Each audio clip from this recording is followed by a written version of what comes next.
The black Escalade with tinted windows pulled up to the iron gates of the Harrington estate in Greenwich, Connecticut, and the security guard nearly dropped his coffee because stepping out of that car was a woman he thought he'd never see again. Nadia Brooks.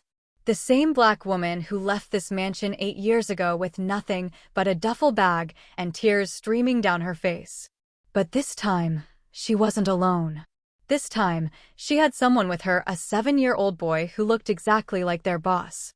Exactly like Maxwell Harrington III, the billionaire tech mogul who owned half of Silicon Valley and all of Greenwich.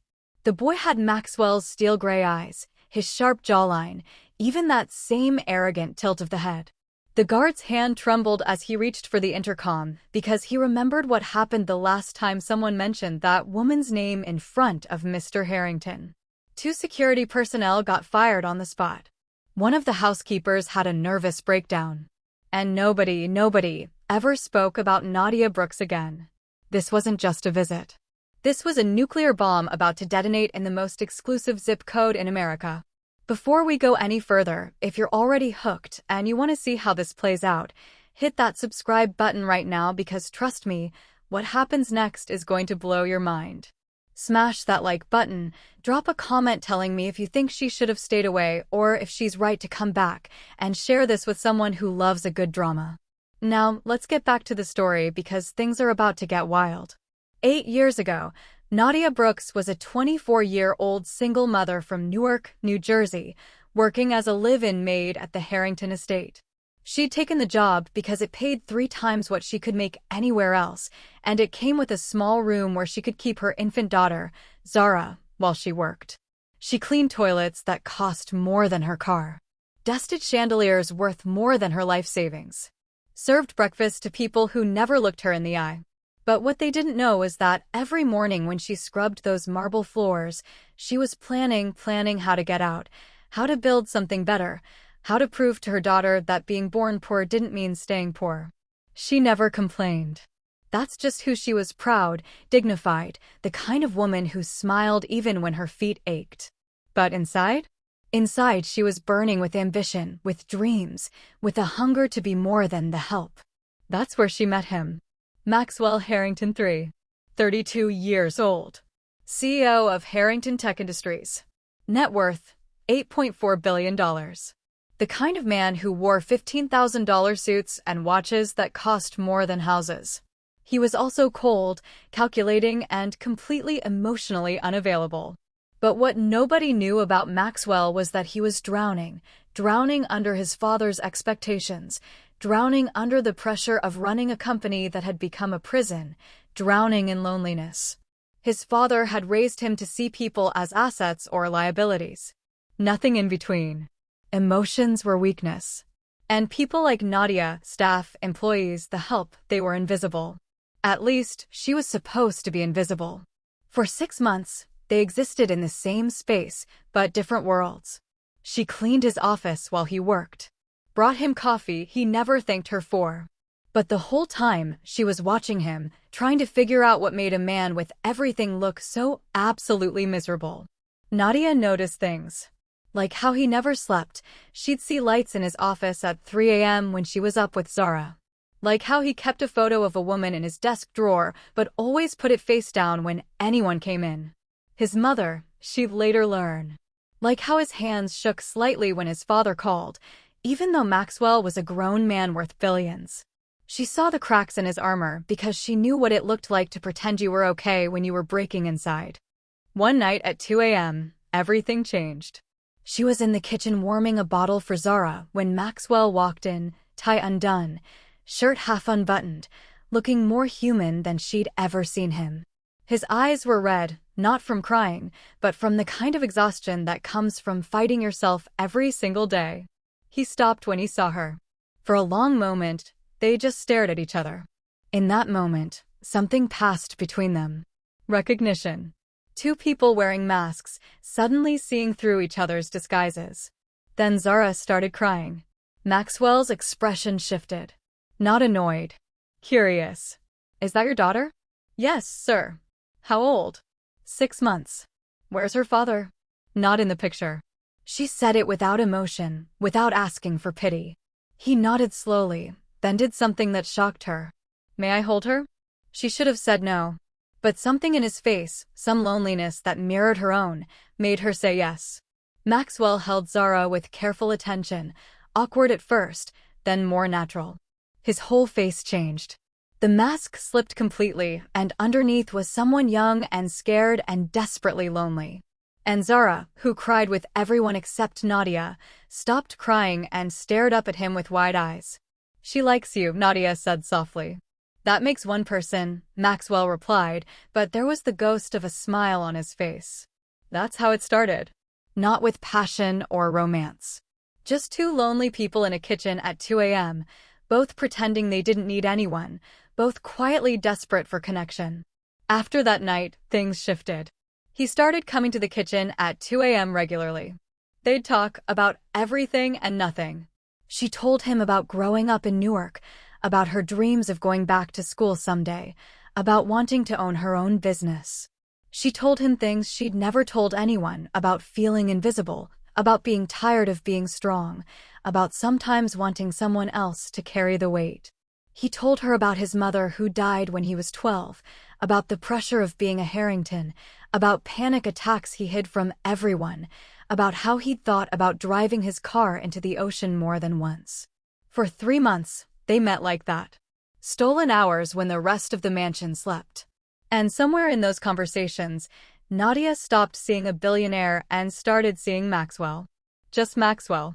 Broken and scared and trying so hard to be someone he wasn't. And then one night, he kissed her. She should have pushed him away. Should have remembered who she was and who he was and all the reasons this was impossible.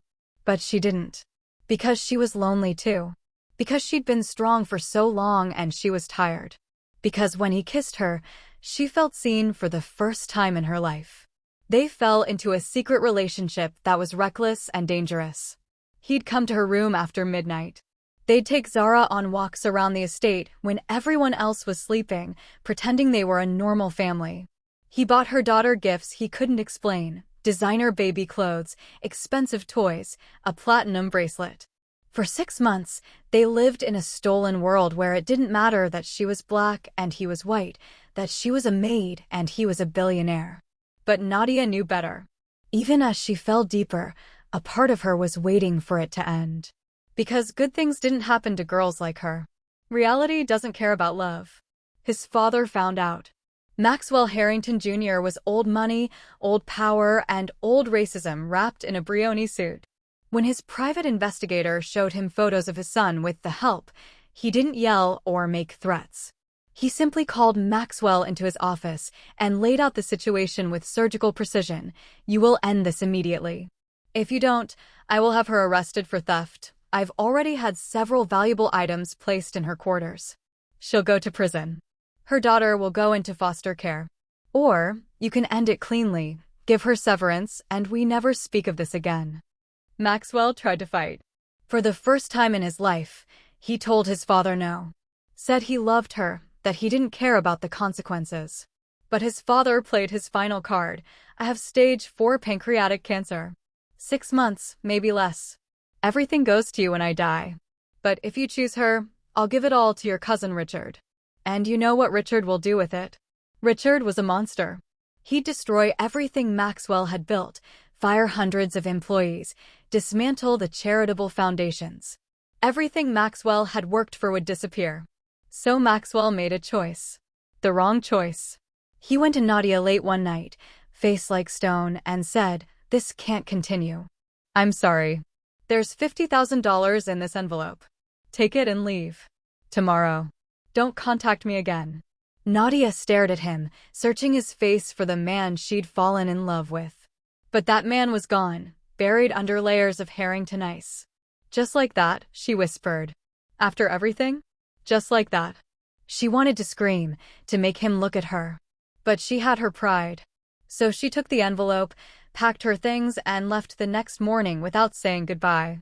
What Maxwell didn't know, what she didn't get a chance to tell him, was that she was pregnant.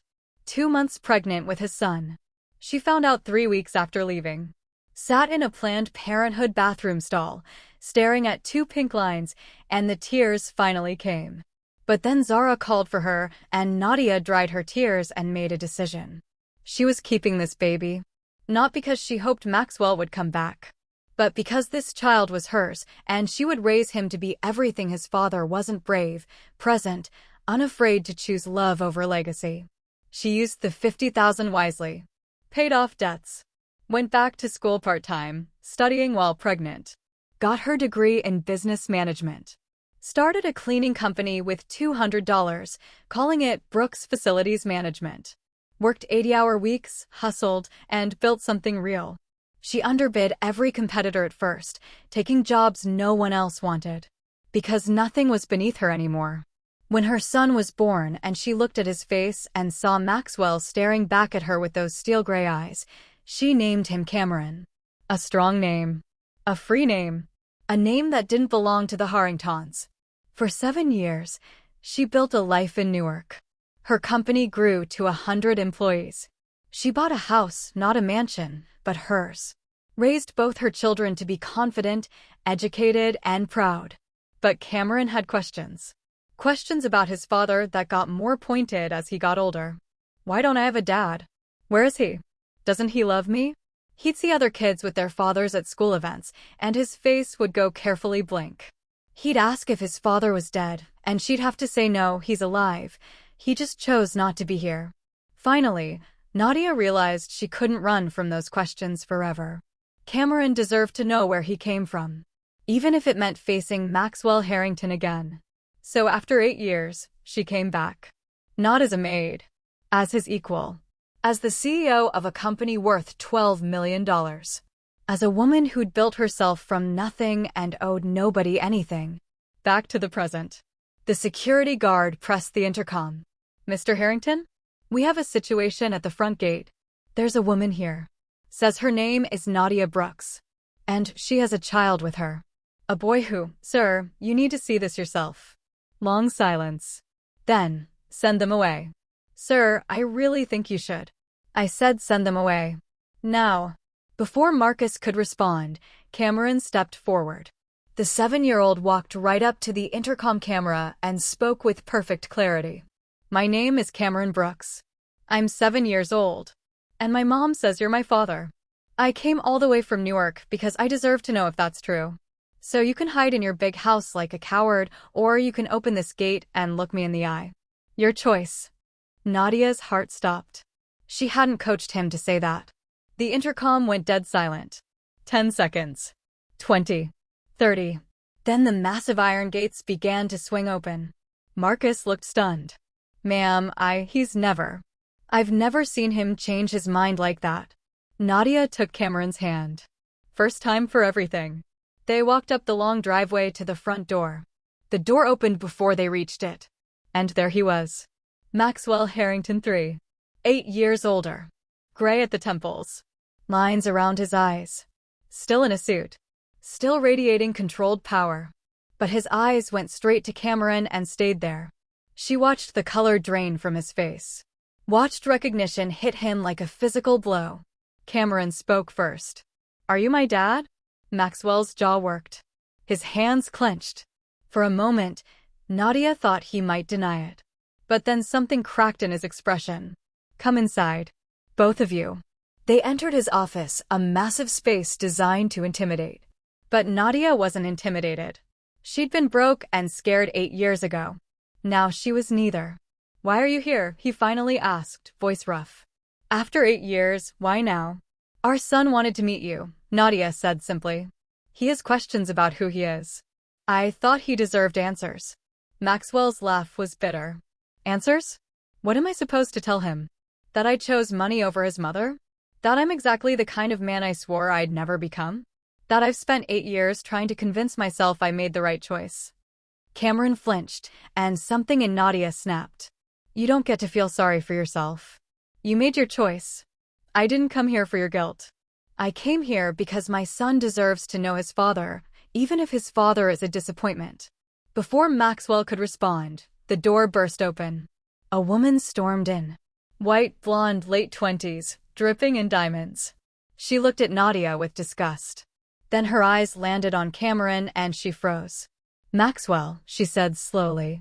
Who are these people? This is Nadia Brooks. She used to work here. And this is… I'm Cameron, the boy interrupted. I'm his son. The woman's face went through 10 emotions. Your son? We're engaged, Maxwell. Engaged. The wedding is in 3 months and you have a secret black love child. I didn't know he existed until 5 minutes ago, Victoria. Oh, please. You expect me to believe that? I don't particularly care what you believe. You don't care? She was screaming now. Do you have any idea what this will do to us? To your company's IPO? To MY Family's investment? Nadia had heard enough. She stood, took Cameron's hand. We're leaving. This was clearly a mistake. But Cameron pulled his hand away. No. I didn't come all this way to run. I came to meet my father. He walked straight up to Maxwell, looked up at him. My mom taught me that family isn't about blood. It's about showing up. She showed up every day of my life. You're my blood, but you're not my family. Not yet. Maybe not ever. But I came here to give you a chance to prove you're better than the story she told me. So, what's it gonna be? The room went silent. Maxwell dropped to one knee. You're right. I haven't earned the title of father. But if you'll let me, I'd like to try. Trying's not good enough, Cameron said. You have to do it. Every day. That's what Mom does. Then I'll do it every day, Maxwell promised. Starting now. He looked at Nadia. I'm sorry. For all of it. For being weak. For choosing wrong. For wasting 8 years. I can't fix the past, but I want to be in his life. In both your lives. If you'll let me. Victoria made a wounded sound. You cannot be serious. Maxwell, think about what you're throwing away. We're done, Victoria. Maxwell interrupted.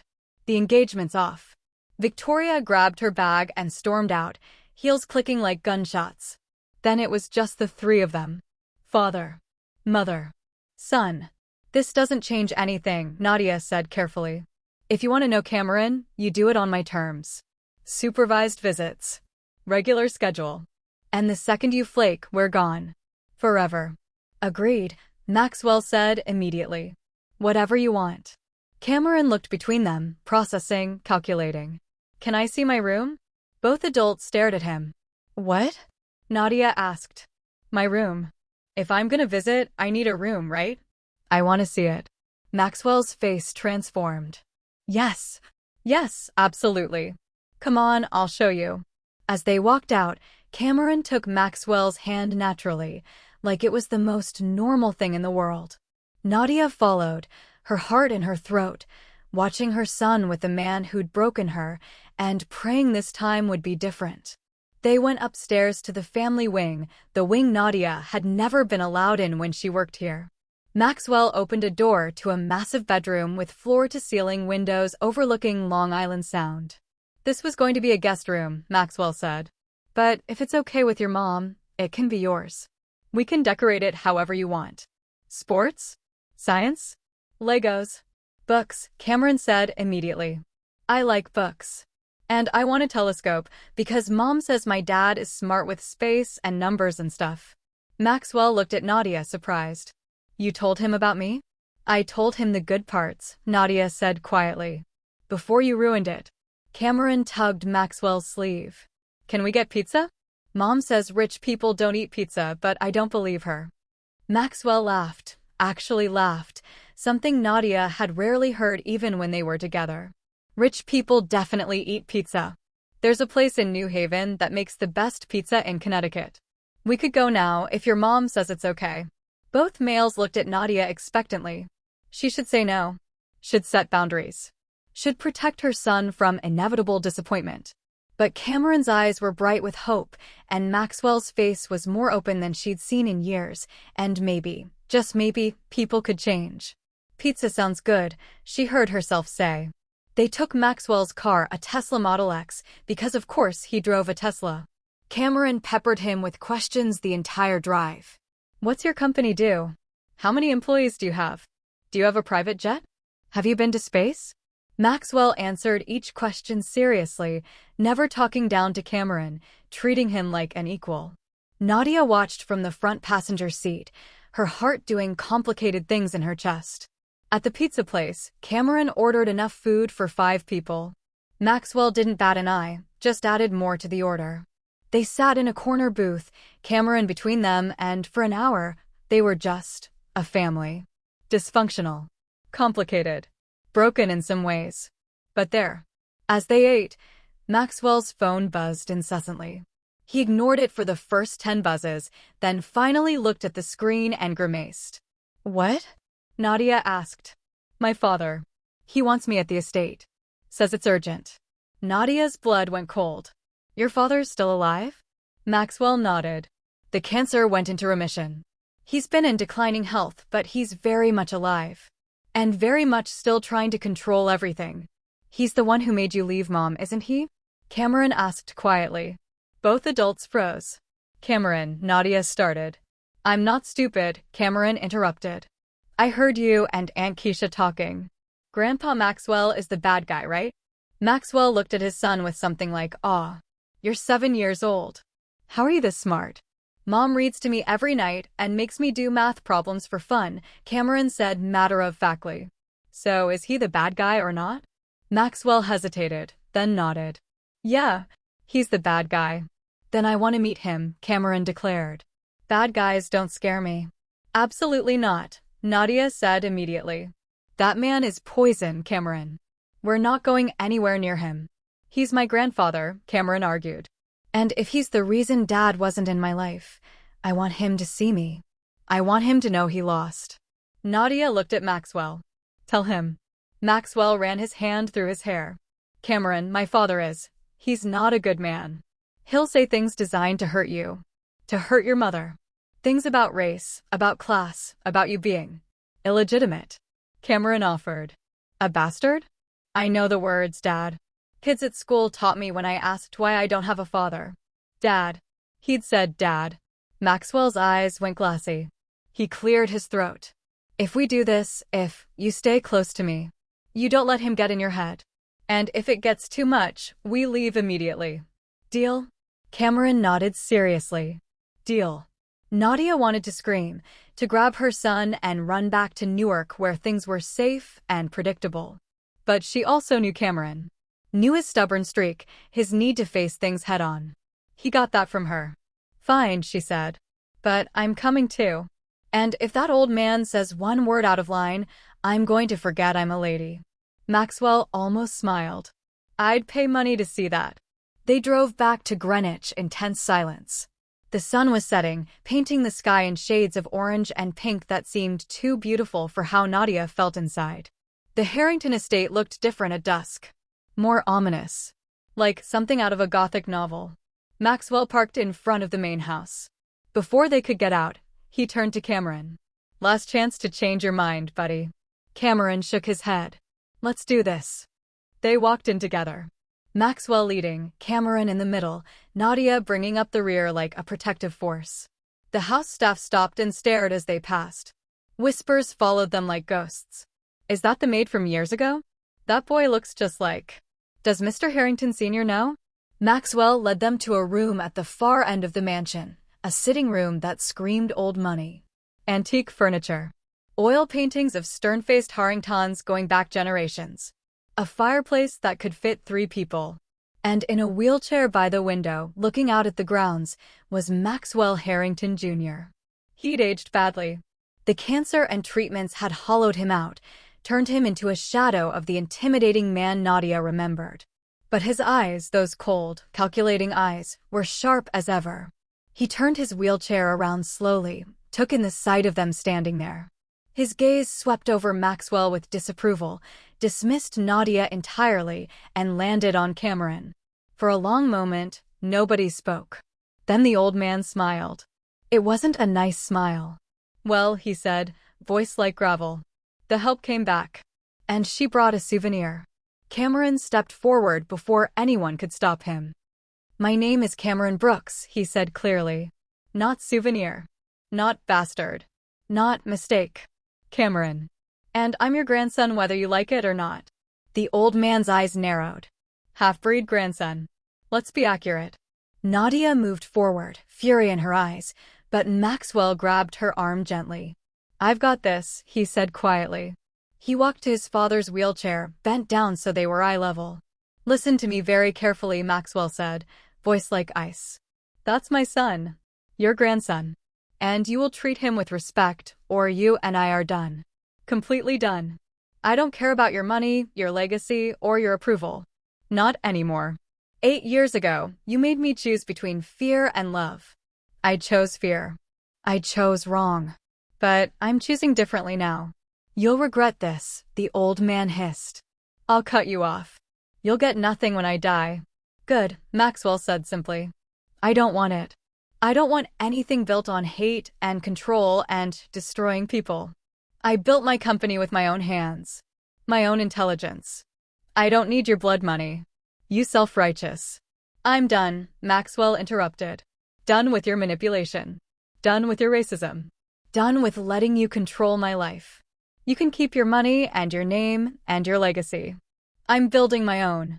He straightened up, turned his back on his father, and walked to Cameron. "Let's go," he said gently. "You were right to want to meet him. But now you have, and you can see exactly what kind of man he is. We don't need his approval." As they walked toward the door, the old man's voice rang out. "If you walk out that door with them, you're no longer my son." Maxwell stopped, turned around, smiled. "Funny. That's exactly what I was about to say to you." They left. Left the old man sputtering in his wheelchair. Left the mansion full of ghosts and money and hate. Left the whole legacy behind. Outside, in the cooling evening air, Cameron looked up at Maxwell. "That was pretty cool," he said simply. Maxwell laughed, the sound free and genuine. Yeah, Mom's gonna like you way better now." Both adults looked at each other, something electric passing between them. "Don't get ahead of yourself," Nadia said quickly. "He's got a lot to prove." "I know," Maxwell said. "And I will. Every day. For as long as it takes." They stood there in the fading light, three people who'd been broken by the past, maybe starting to build a future. Cameron yawned hugely. "Can we go home now? I'm tired." "Which home?" Maxwell asked. "Newark or here?" Cameron thought about it. "Newark tonight. But can we come back next weekend?" Maxwell looked at Nadia. "Can you?" She should say no. Should make him work harder. Should protect herself and her son from more heartbreak. But she was tired of running. "Next weekend," she agreed.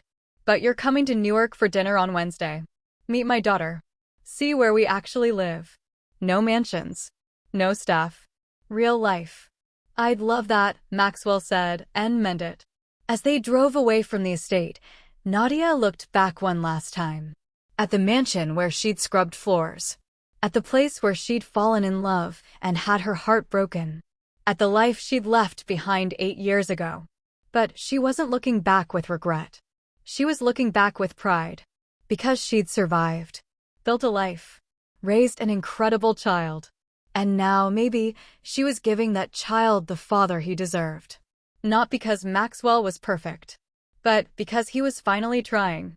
And sometimes, trying is enough. So, what happens next? Does Maxwell prove himself? Does his father sabotage them? Can Nadia trust him with her heart again? Will Cameron and his half-sister Zara accept each other? If you want to know what happens in part 2, you need to subscribe right now because this story is just getting started. Hit that like button if you're Team Nadia, comment justice if you think Maxwell's father got what he deserved, and share this with someone who needs to hear that it's never too late to choose love over fear. The next episode drops soon, and trust me, you do not want to miss what Maxwell's ex-fiancée Victoria does when she finds out about Cameron. It's brutal. Subscribe, like, comment, share. Because Cameron's story? It's only just beginning. And what happens when Maxwell's business partners find out about his secret son? What happens when Nadia's company lands a contract that puts her in direct competition with Harrington Tech? What happens when someone from Nadia's past shows up claiming to be Cameron's real father? All that and more in part 2. But only if you subscribe. Don't leave me on read. Hit that button. You know you want to. Part 2 is going to blow your mind.